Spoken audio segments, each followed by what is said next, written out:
Welcome back to my channel. Hi everybody, how are you doing today? I hope everybody's having a wonderful day, and I don't know exactly what I'm going to be doing today. I do have one or two minor errands to run, but I'm not exactly in the mood to go out and have an adventure. It's not going to be that kind of a day for me, or probably not even a little stroll, but it is kind of mild. I had to turn the central heat um, right off last night because I was pretty warm, and I don't want my skin to sag any more than it already is. So I do find that when it's hot inside of this building, or inside of my suite, my skin gets too soft, let's put it that way. And so for 63, I want to try to take care of that and avoid it as much as I can. And I don't know if it's helping any, but I do notice a difference every time I turn the heat off. My skin becomes less elastic, and that's what I want. So, guys, on the agenda for later on this evening, we're going to discuss vitamin K2, which is quite an important nutrient to have in one's diet, in one's body. And so I'm carefully working my way down the vitamin K family because it's not a vitamin that I'm very familiar with. So I want to take my time and try to learn as much as I can about it. And I hope that that information will be useful to many of you as well. I will be continuing my ridiculous little mission to find more shampoos for my hair. I need something that I can rely on for everyday use, something that does just about everything that I want it to. And if I continue to use the volumizing shampoo, eventually my hair will just dry out and become like that. So I want to avoid doing that. It's a shame that I'm not having much luck with shampoos lately. It's kind of weird, you know what I'm saying? It's kind of weird, but I think that for now, I I will just try to focus on trying to go to places where the customer service is more intimate and it's a slower paced environment like that. I can take my time and I can ask questions, because if I have to go to a brand new shampoo, I don't think I'm going to want to do that, but I probably will have to. My most important purchase, if any, this week will be to find a different clarifying shampoo, and I'm not sure which line I should uh, look for it in. So, that's about all that's on my agenda for today. I really don't have too much going on, but that's exactly the way I like my life to be. Nice and stress free whenever possible. And I just hope that my day to day life starts getting a little bit better, a little bit more secure. Because in the city that I live in, it's when life is too calm, it's like somebody wants to just throw something right at you and disturb that nice, calm, and peaceful equilibrium. And so, don't you just hate that about cities? I mean, cities can be so beautiful, like mine, but not in that way. I think in that way it can be really hostile as well. And so I hope I don't have to experience anything like that anytime soon. Okay, guys, it's time that I get going and get a move on, because time is ticking away and it is 2 p.m. I'm late today, but I don't have anything to do, so I'm not late for anything. Hi guys. So it finally came in the mail. The city sent me a property tax notice in my name. Finally, at last, it does say that they will charge me for the change of ownership from mommy to daughter, but I don't care. If it didn't get changed, it would have created so many legal issues and problems in the future. I'm so glad that they did it. And so now, who knows what I'm up to? I need to go to the health food store and see if they have Aveeno, the old clarifying shampoo that I normally did buy. And so I hope I find it, guys. I hope I find it. I'm not sure that I'll be taking you along inside with me because I don't know what their policies are, but it's just going to be real quick and not interesting. So I'll catch up with you later on.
Hi guys. So as you can see, I finally found it. I finally found the shampoo.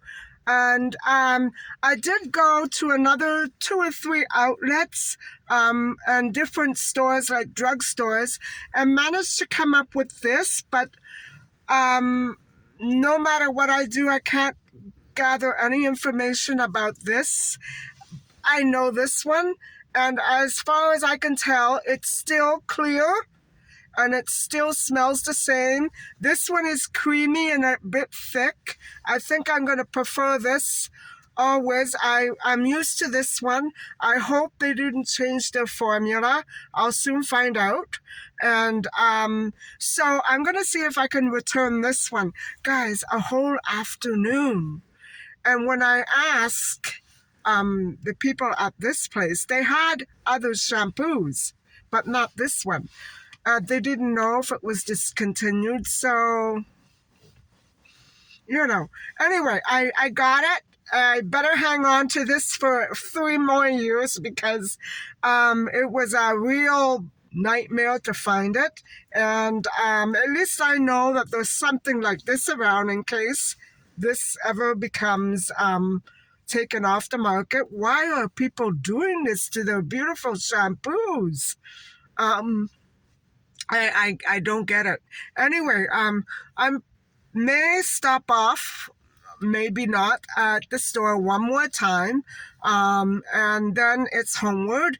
We're pushing close to 5 p.m. now, and so I'd like to get home not too late, and I'm going to see if I can return this. Thank goodness there's one drugstore right here that I can quickly see if I can return this because I don't have room for all this stuff. I prefer this over this. So, my lucky day, I would come across a shampoo I don't know anything about. So, anyway, guys, I'll see you later.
everybody, I'm back home now and I have a tiny bit of a haul for you, just a couple of items.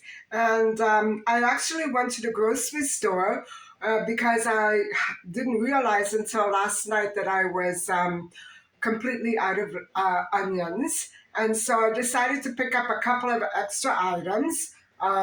So here they are. Hold on. Definitely I won't be making another pizza this weekend, but I try a mini one, or I actually am thinking of doing a stir fry with rice. And so I decided to pick up a couple of these items. There are my onions, and yes, I was also very low on breadcrumbs. And so that entire haul came to $12.78. And then, as I told you, I did manage to find, actually, this is where it was the same store that I bought the first bottle I ever owned of Aveeno apple cider vinegar shampoo, which clarifies, and it still does. I'm happy to hear that. It smells the same, and it looks the same. It's just the bottle is different.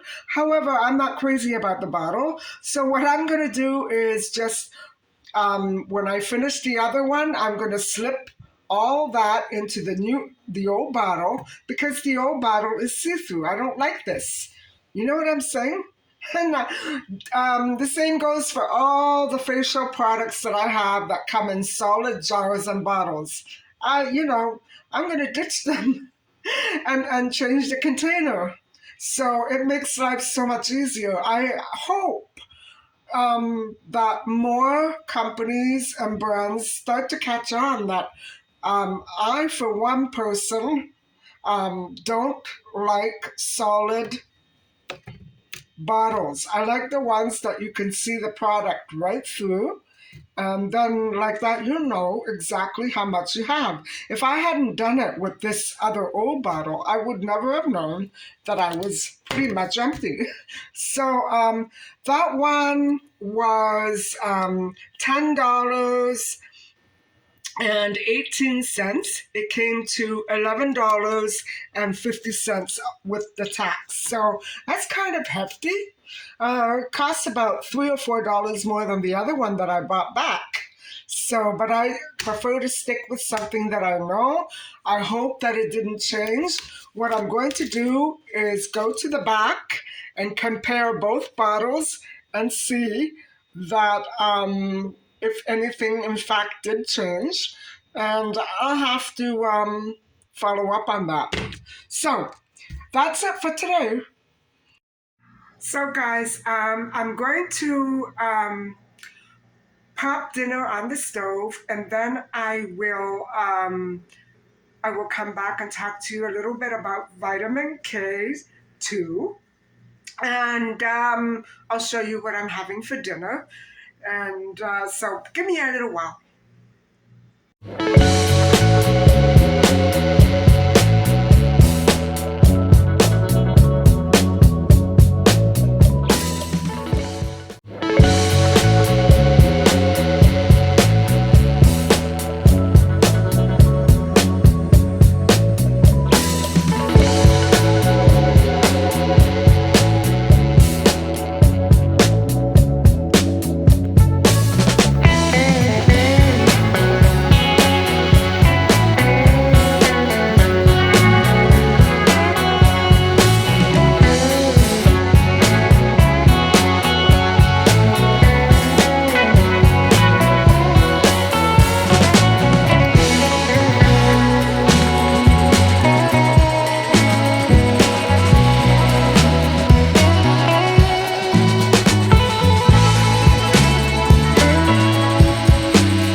So, everybody, here we are, over 24 hours after I washed my hair with the new Herbal Essences shampoo. which is grapefruit and mint, and it's especially intended to add volume to hair, and so it's still clean. It's still clean. I'm not sure about the volume. I do have some volume, but it's not stringy, it's not flat on the top, and it looks more or less okay. So thank goodness for that. And so I had my dinner, which was awesome. It had a very good flavor. Um, and I don't remember how long ago I've made something like that for my supper. However, I forgot to add a protein. And so I'm just going to have a bean burger later. I didn't even realize I was leaving it out. But what can I do? I'm getting pretty forgetful in my very advanced age. And so I guess it's all part of life. But I do that from time to time because it's a force of habit. I used to, for a great many years, follow the vegetarian program without any protein at all. And of course, it wasn't working for me anymore. And so I have to be careful that I don't make any more mistakes like that. This vegetarian program does call for protein, and so I will have to remember to include it in all of my dinners. And thank goodness I have bean burgers in the freezer. Oh boy. So today, guys, I thought I would talk to you a little bit about vitamin K2.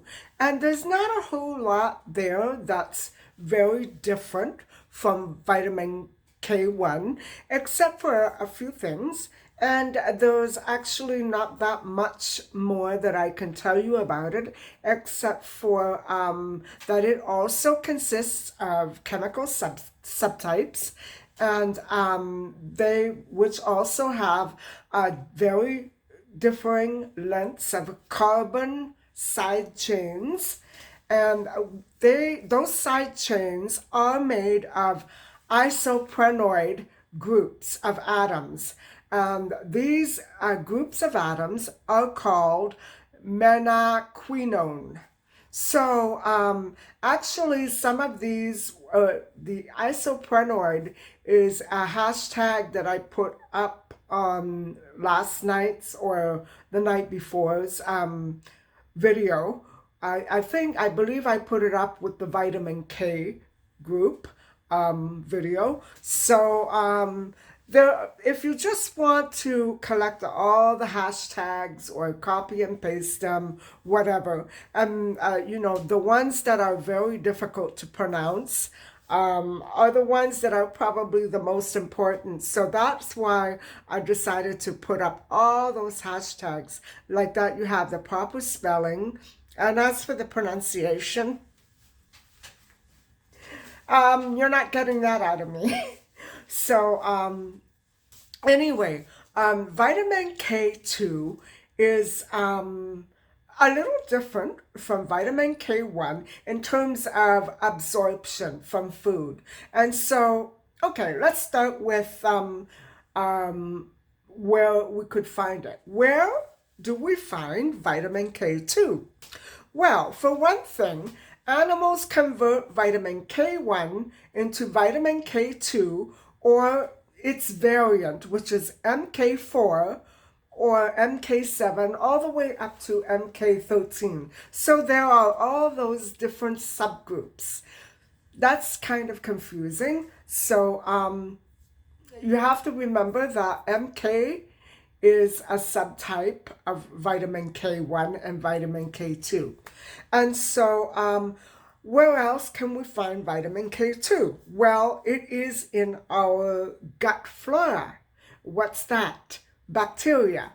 And so bacteria converts vitamin K1 into MK4.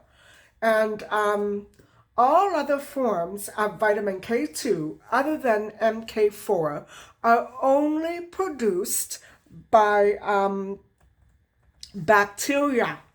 And MK4 uses these during anaerobic respiration. That means cell respiration. And so, where else can we find vitamin K2? Okay, in certain foods.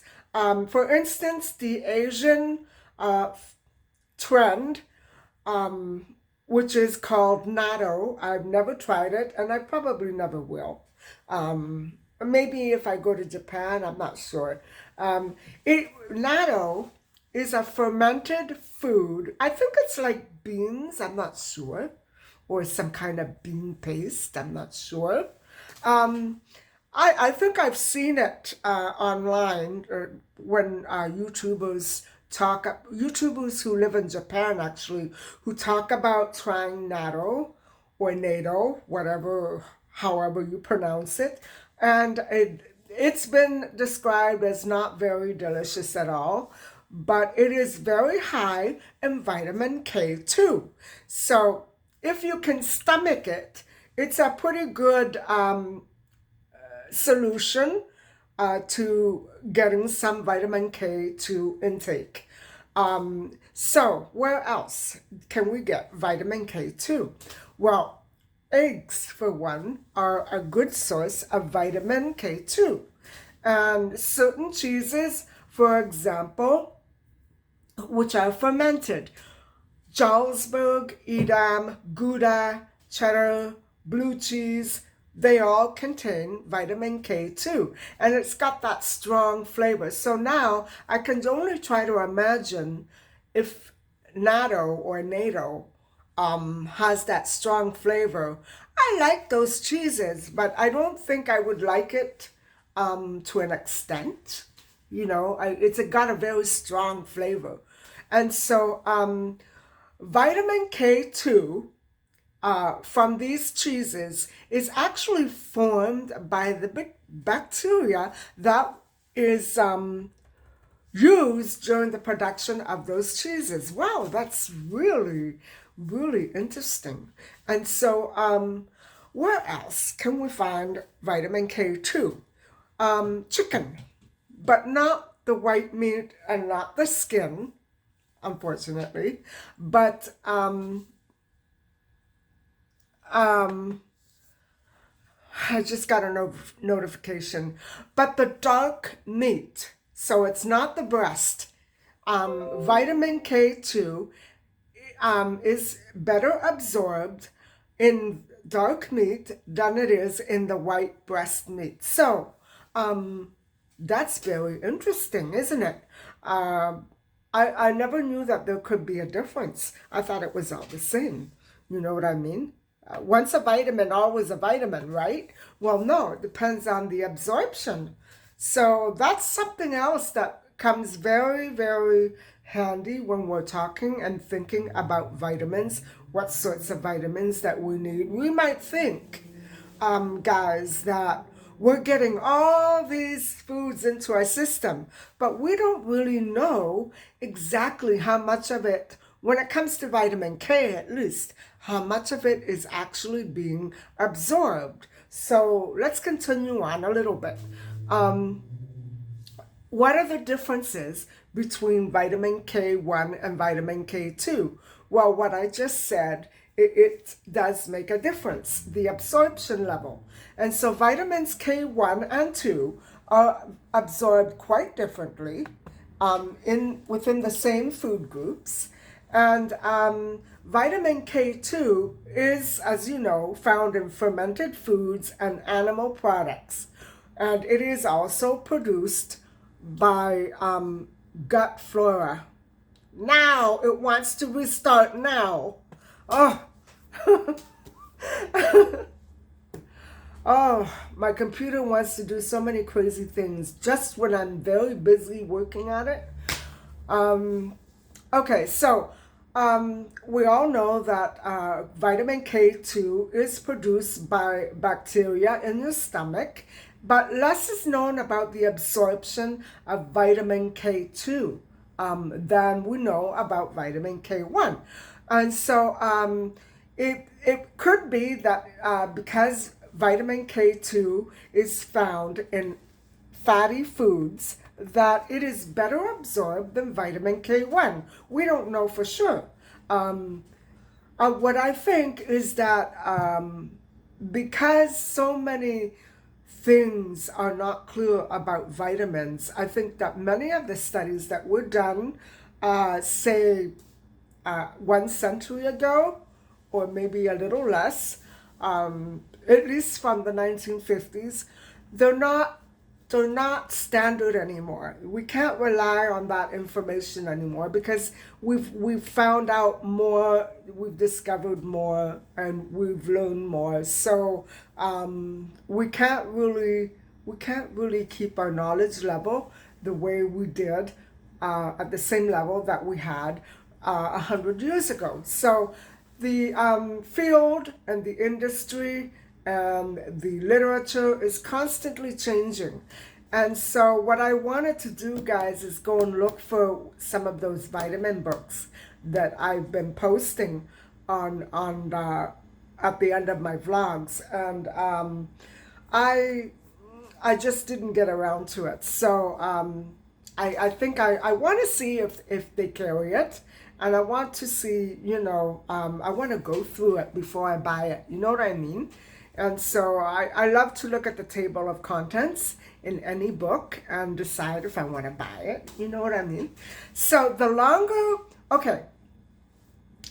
vitamin K2's long side chain, remember I mentioned that a few minutes ago, it allows it to circulate in blood sugar, or I should say in blood, longer than K1.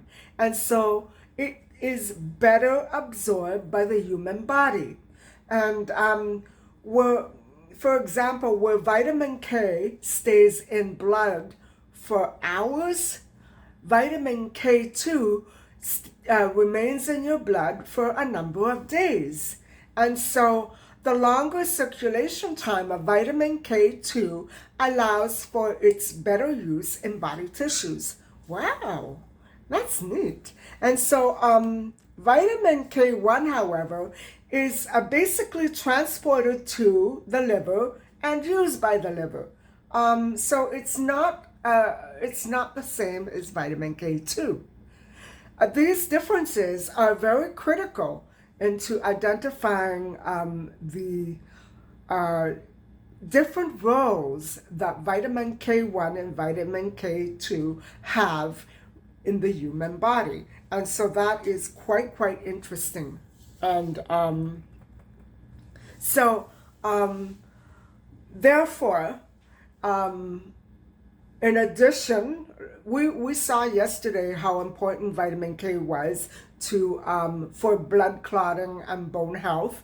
Okay, vitamin K seems to prevent, actually vitamin K2 also appears to prevent the risk of heart disease. And so vitamin K2 activates a protein that prevents calcium deposits into arteries.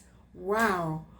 That's really very important, especially for older people. If you have hardening of the arteries, you would want to listen up. These calcium deposits really contribute to the development of plaque in your arteries. And so when you see that plaque, when a doctor or a biologist, whoever it is, sees that plaque in an artery or in a vein, it could be evidence of an impending stroke or an impending heart disease, if not already showing up. So studies do show that vitamin K2 is better than vitamin K1 at reducing calcium deposits and lowering a heart disease risk. So studies also show that vitamin K1 and vitamin K2, very specifically the subgroup vitamin K, MK7, remember there were 13 groups, MK7 supplements improve. If you take an MK7 supplement, it should improve the health of your heart. But you need to consult a doctor, guys, because what it can do for your heart might do something worse for something else if you have more than one health condition. And so I wish that I had known this, because my mother had a prolapsed mitral valve near her heart. And I know that she was missing vitamins and minerals, but whatever she had, tried to make up for, it would come out something different in a negative way in another part of her body. So in the end, you know what I mean? In the end, and doctors had to be very careful. And I do realize why many doctors abstain and refrain from giving any nutritional information, because it's very, very complicated. And they don't know all of the evidence. They don't know why certain vitamins improve certain health conditions. They just know that there's an improvement. And so we're not at the point where we really know vitamins inside out. And it's a shame, because here we are 100 years later, and we're still wondering and hoping and waiting for something more concrete to materialize in this field of study, and it's still, not forthcoming. I don't know. So that is it for tonight, guys. And so, as you can see, there are differences between vitamin K1 and vitamin K2, but essentially, vitamin K is wonderful for bone health and osteoporosis and for blood clotting. And vitamin K2 is wonderful for heart health. But don't, like I said in another video, don't run out and buy these supplements or start taking in all this food unless you know for sure. I mean, okay, even if you do your own research, I still say consult a doctor, or at least a pharmacist or a nutritionist, because they are more knowledgeable about health conditions and what certain vitamins will and won't do. So you're best off going to a specialist like that, or get referred to one. It never hurts to try and be more educated, even if you have to consult with someone else. And so, guys, that is it for today. Thank you for coming along with me on my shampoo adventures today. Buying shampoo, returning it, filming it. Yes, I finally found my clarifying shampoo, and Aveeno does carry it. Aveeno is still in stock, but many stores, probably what happened is that they took the old bottles out. It's a shame, because I would have preferred the old bottle. And they're in the process of replacing all of the old bottles with the new ones. And so certain places carry it and certain places don't.